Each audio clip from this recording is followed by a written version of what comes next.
morning, good afternoon, good evening. In Shona, we've got a saying, moto wembava. I think the cartoon here is depicting our friend, Douglas Monzora. Moto wembava. In his case, he is using the run on the political ladder that he was hoping to climb to make the fire. This is a true depiction of MDC CCC leaders. People risked everything to elect them into office on the understanding they will implement the democratic reforms necessary to end the Zanu PF dictatorship. That has been said on this platform again and again. Ever since the launch of MDC in 1999, they have promised to deliver the democratic changes the nation was dying for. They even named their party the Movement for Democratic Change. But 25 years down the line, including the 5 years in the GNU, they failed to implement even one democratic reform. They had the golden opportunity to implement those reforms, but sold out. That cannot be denied.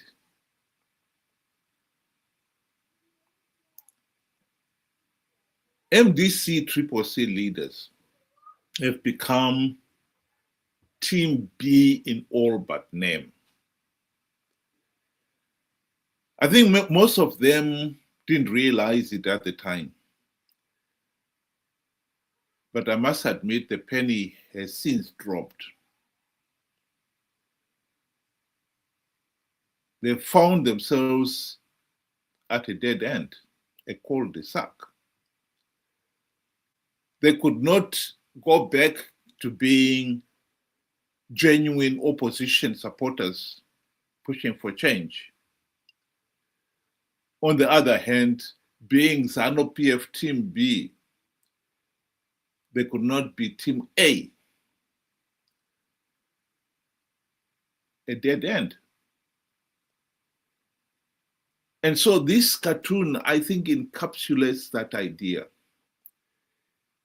People like Monzora thought they would climb the political ladder by cooperating with Zanu PF. And now they find themselves stuck.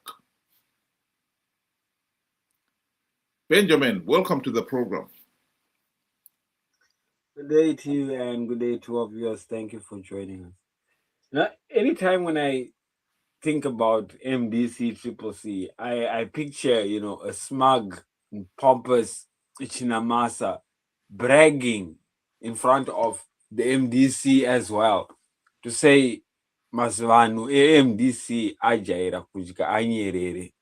The people from MDC have now, gotten used to eating at the high table. They have since kept quiet. During the GNU was the perfect opportunity for MDC CCC to implement the democratic reforms. But instead, they decided to ignore that whole process and sat at the table with Zanu PF and were laughing, eating, and chatting together. Go down the line before they just got into office, over 350 people had been murdered, had been, more displaced. Some had their fingers and arms cut off. And when MDC was in government, they forgot about those people that had lost their livelihoods, their lives, the family members. They totally forgot. They never even addressed that, that issue. And then they took it the next step where SADC continuously reminded them to say, gentlemen, ladies and gentlemen, implement the reforms necessary to stop Zanu PF from rigging any more elections. And in fact, it was Changirai who went and reported SADC to Mugabe to say SADC is worrying me. They want me to implement reforms. And it did not sit well with Mugabe. And Mugabe shouted back and so, Lindiwe Zulu, who was in charge of the whole, process of Zimbabwe reforms. That level of betrayal has since come out. The people of Zimbabwe are slowly learning the truth. So that picture that you have just shown there, to me, it is actually true in the sense that the moment the likes of Monzora, MDC, CCC decided to be partners in crime with Zanu PF, they were now burning the steps of that same ladder that they intended to climb into office or whatever. It's been a long time coming, that eventually the people would see this is what the MDC CCC is all about. And I've been looking at social media. People are saying about and are talking about the betrayal from these here characters.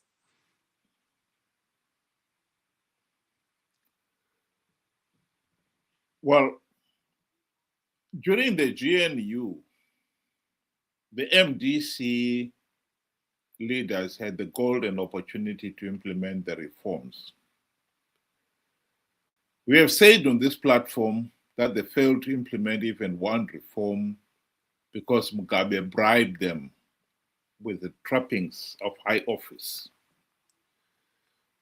The E-Class Mercedes-Benz, the very generous salaries and allowances, the $4 million US mansion for Morgan Tsvangirai. And as far as the public, we the public were concerned, we thought that was the end of it. But now it has emerged that they got a lot more.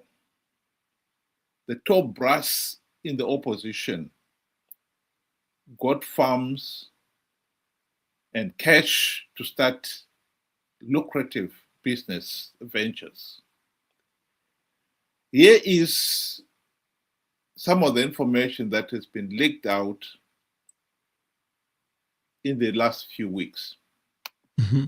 Bhazi rikafira musango, munhu asina kwaari kuenda mubhazi mumu anofara kuti ndo patopumba pake nditori nevamwe vangu pana. Munhu anorwadziwa nekurara musango munhu ane kumba. But dana kumba kwangu. But amana kumba kugombeza rangu reria. Mana so. But munhu asina imba atete kurara musango. So opposition ino make sure kuti vanhu vaya vaone minda. But may he so rest in peace Vatsvangirai. Praise ravo vanga vainaro. Chamisa anaro. Anaro chamisa.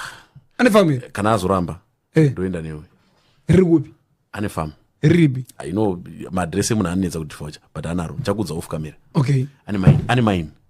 Ane makaseo. Yeah? Yes. Biti. Ane praza. Haunomboona ere picture ya Biti achitenga mombe kuna Temba Mliswa. Zekuisa kupraza.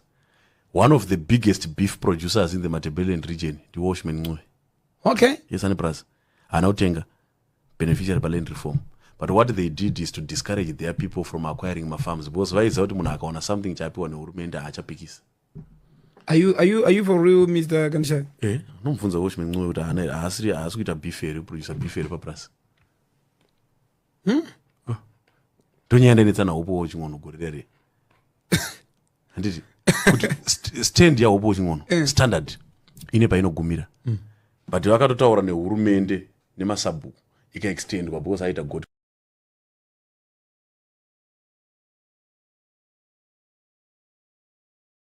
That is the tragedy of Zimbabwe politics. We cannot deny that the opposition, the MDC, CCC leaders have sold out. And having sold out, they found themselves in a situation where they failed to implement even a token reform to justify their presence in the government. 25 years, including 5 years in the GNU, they failed to implement even one token reform. And not only that, ever since the GNU debacle, they have participated in flawed elections, knowing fully well that the process is flawed, knowing fully well that participating will only give Zanu PF legitimacy. I've often quoted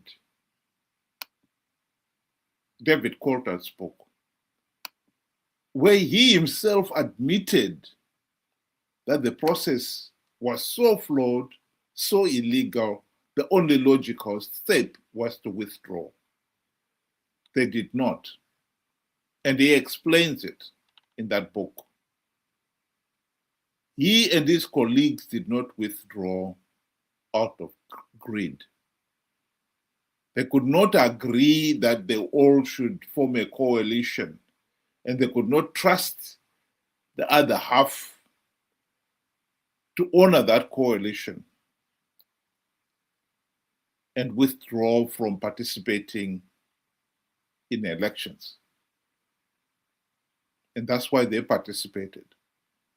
And they've been participating in these flawed elections ever since.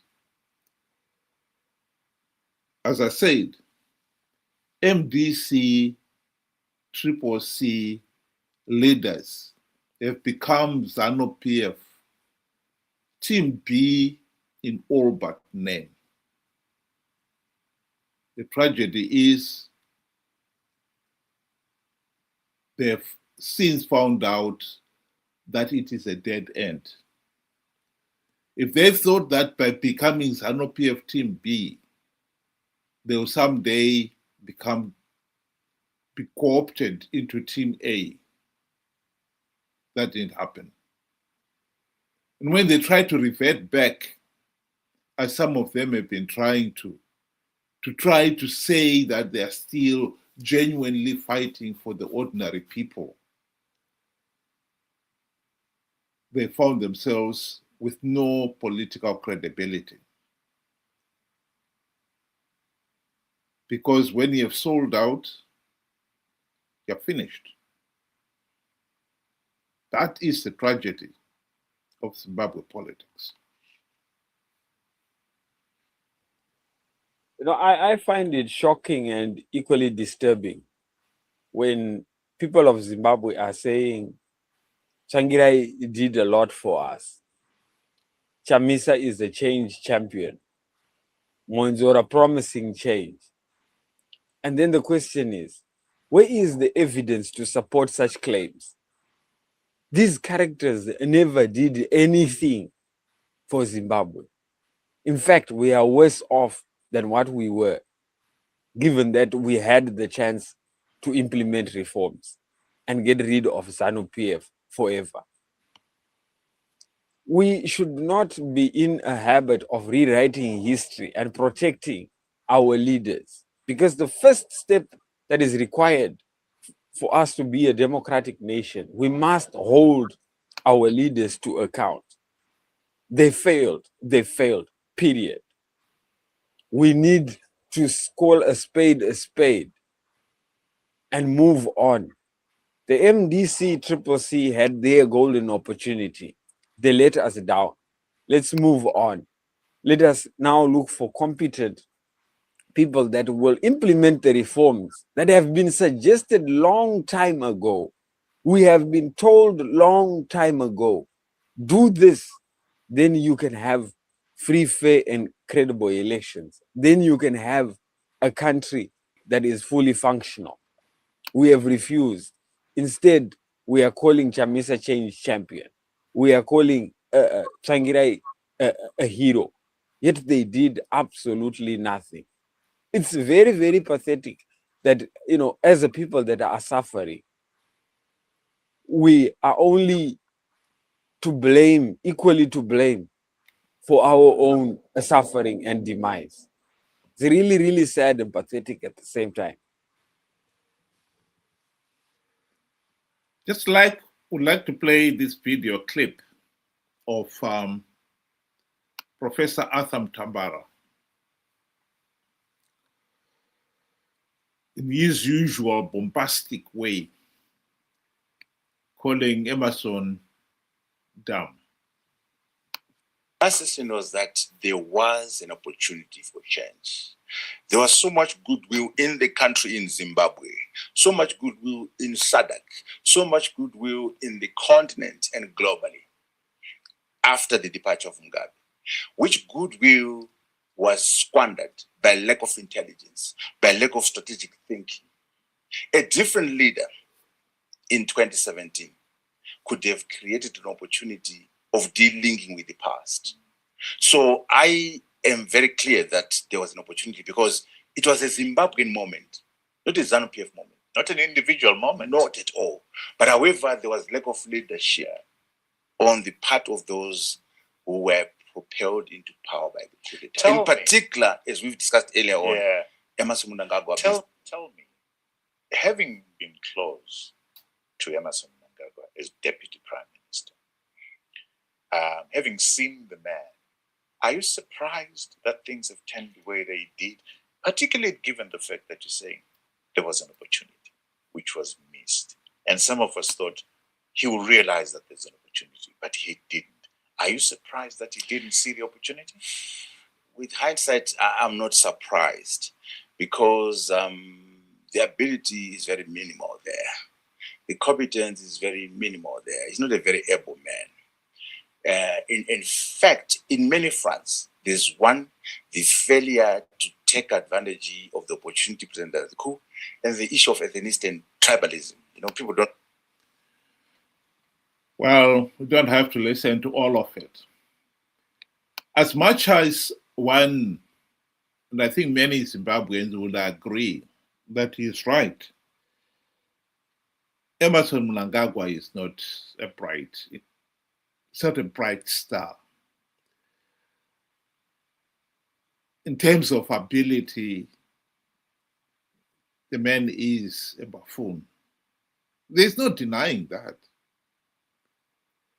But what I would like the people of Zimbabwe to remember here is that in terms of opportunity for real, meaningful, lasting change, yes, the 2017 military coup did present an opportunity for change. But that opportunity was nothing compared to the opportunity that the GNU gave.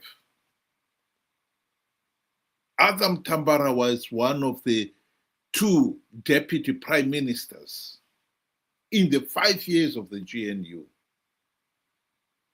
He wants to give us the impression that Mnangagwa is dull, incompetent, and of very little intellectual capacity.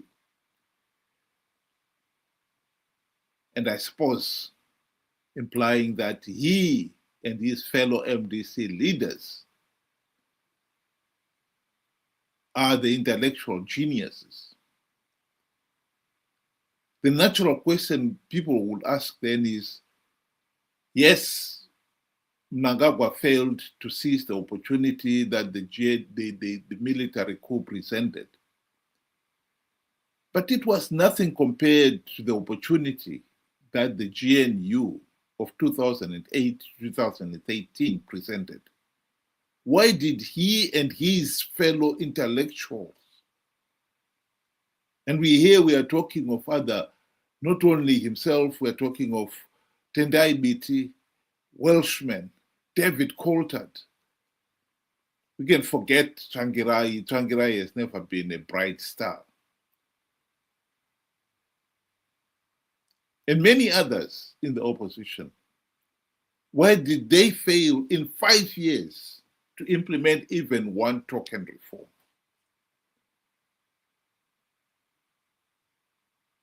That is what we are talking about here. These individuals failed the nation. They sold out. During the GNU, I think it is no exaggeration to say that many of the opposition leaders genuinely believed that they were part of the ruling elite. They joined the club. The treatment that they were getting during the GNU will continue afterwards. Not knowing that by failing to implement even one token reform, it enabled Zanu PF to retain all its dictatorial powers and cheated them in the 2013 elections. Many MDC leaders were surprised that Zanu PF was able to rig those elections and repossess power. That is what happened. And hence, the cartoon we were showing you earlier on of poor Monzora burning and the rungs of the ladder, the political ladder that he was hoping to climb, because he compromised with Zanu PF. But like I said, if the truth be said, it was not only Monzora who compromised. They all did. That is the truth of Zimbabwe's political system. Ben, do you want to give your closing remarks? Shona, they say Rinamanyanga Hariputiru. You know, the truth eventually will come out. And now the people of Zimbabwe have been equipped with the truth. They have the facts in their hands. We now know what MDC CCC was all about and what they were doing behind the scenes, enriching themselves, participating to get onto the gravy train seats, and so forth. Now we know. It would be very foolish for us to now go back and go and support such guys as a way forward. I've often heard people say Chamisa is the best foot forward. There we have the evidence, what Chamisa was doing behind the scenes. And he's not refused it. He's not gone out and refused it. We cannot keep going back and forth. Where is our integrity? Where is our sense of pride as a nation? You know, once beaten, twice shy. We made a mistake by supporting these guys. They took advantage of our affliction and they manipulated us into participating in rigged elections for their own well-being and gain. Understand.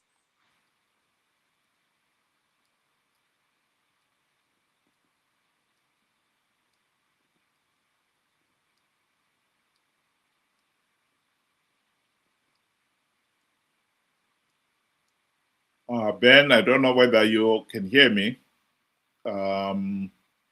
We can't hear you. Not themselves are equally incompetent, are equally not very bright. So I urge every Zimbabwean out there who has heard the message, who has seen the facts, let us mend our ways. You know, our case is not very difficult, like how, you know, a lot of people would want us to believe by saying we need to keep thinking outside the box. Keep thinking outside the box is an excuse for doing nothing. What we need to do is to take up the recommendations that we have already been given. The answers are given already. All you just need to do is write them down, implement them, table them, push for them, fight for them. That is the only way forward. And not some individual that is getting farms, that is getting car sales, that is getting gold mines, and you are getting nothing. We really, really have to take facts as facts, admit we were wrong, and move forward. That is my message for everyone out there. We made a mistake by trusting MDC CCC. Everybody makes a mistake. But the difference is, do we learn from it? Yes, we have learned from it. Yes, we are going to do away with them. Yes, we are going to focus on reforms. And I say, if there are no reforms, there should be no elections. Period. No negotiation there. Thank you. What we have got to accept in Zimbabwe is accept the reality that as much as the opposition MDC CCC leaders would want to pretend that they still represent the people of Zimbabwe, the truth is they cannot do that. Zanu PF has bribed them, and he knows that they've sold their souls, and there's no turning back. Anyone who thinks that the opposition MDC CCC will ever push for implementing reforms is naive. They had their best chance to implement the reforms during the GNU. They failed to do so. What they've been doing ever since has been to participate in flawed elections, telling people that this time we will win. We have devised ways of winning rigged elections, knowing fully well that Zanu PF was rigging those elections. The most important task before the people of Zimbabwe today is to make sure that Nelson Chamisa and company do not con millions of Zimbabweans to participate in 2028 elections on the basis of yet another idiotic, yes, you heard me, idiotic lie that they, the opposition, have devised ways of winning rigged elections. We have had 45 years and counting of rigged elections. It is insane to keep believing that the opposition would win electoral processes that are so flawed, so illegal. The only logical step to take is to withdraw. But the opposition, Nelson Chamisa and company, will be telling you again that yes, they can do it. And once you've participated, you've given Zanu PF legitimacy, you cannot turn back.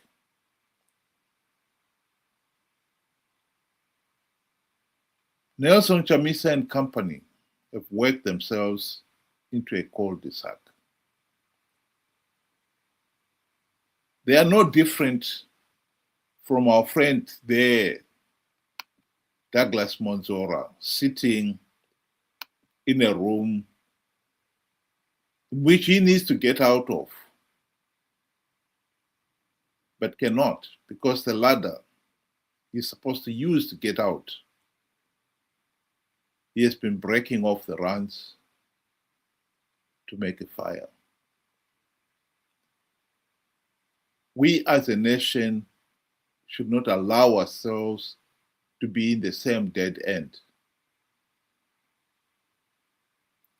If we continue to follow these MDC CCC leaders, the nation is going nowhere.